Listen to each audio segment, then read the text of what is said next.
سلام، ستړي مه شئ، وخت مو په خیر. افغانانو له پاکستان څخه د کډوالو شړل او ایستل وغندل. په افغانستان کې له پاکستان څخه د افغان کډوالو شړنه له بېلابېلو غبرګونونو سره مخ شوې ده. د بلخ، جوزجان او سرپل ولایتونو اوسېدونکو له پاکستان څخه د افغان کډوالو ایستل وغندل او له اسلام آباد یې وغوښتل چې دغه بهیر ودروي او پرېږدي چې افغان کډوال تدریجي ووځي او خپلو مینو ته ستانه شي. د افغان مهاجرینو پر زور د ایستلو پریکړې د بلخ، سرپل او جوزجان ولایتونو د یو شمېر اوسېدونکو غوسه راپارولې او وایي چې پاکستان دې د کډوالو له نیولو، شړلو او ایستلو ډډه وکړي او دغه بهیر دې نور ودروي. د بلخ اوسېدونکی نوید نومې وایي پاکستان له دې کار سره له نړیوالو قوانینو سرغړونه کړې ده.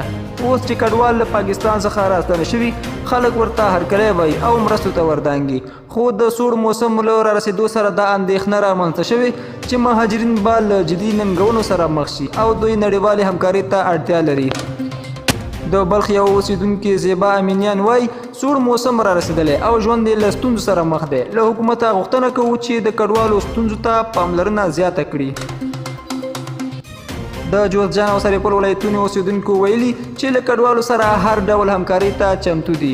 د جوزجان اوسېدونکی جمعه خان څرګندوي له پاکستان څخه د کډوالو شړنه یو غیر اسلامي او غیر انساني عمل دی او د ګاونډیتوب له فرهنګه سرغړونه ده. زه له ټولو هیوادوالو غوښتنه کوم چې په دې سختو شرایطو کې د خپلو شړل شویو هیوادوالو ترڅنګ ودرېږي. دغه راز د بلخ ولایت د کډوالو چارو ریاست هم له پاکستان څخه د راستنېدونکو کډوالو د لاسنیوي لپاره چمتووالی ښودلی دی. د بلخ د مهاجرینو چارو رئیس اسدالله وفا وایي موږ ټولو راستنېدونکو مهاجرینو ته ډاډ ورکوو چې بیرته د خپل هیواد ته راستانه شي. اسلامي امارت د دوی خدمت کې دی او د کار او سرپناه زمینه ورته هم برابروي. د مهاجرینو د شړلو بهیر له ملګرو ملتونو او د بشري حقونو د نورو سازمانونو له نړیوالو غبرګونونو سره هم مخ شوی دی. ټولو په ښکاره ویلي چې پاکستان باید دا بهیر ودروي.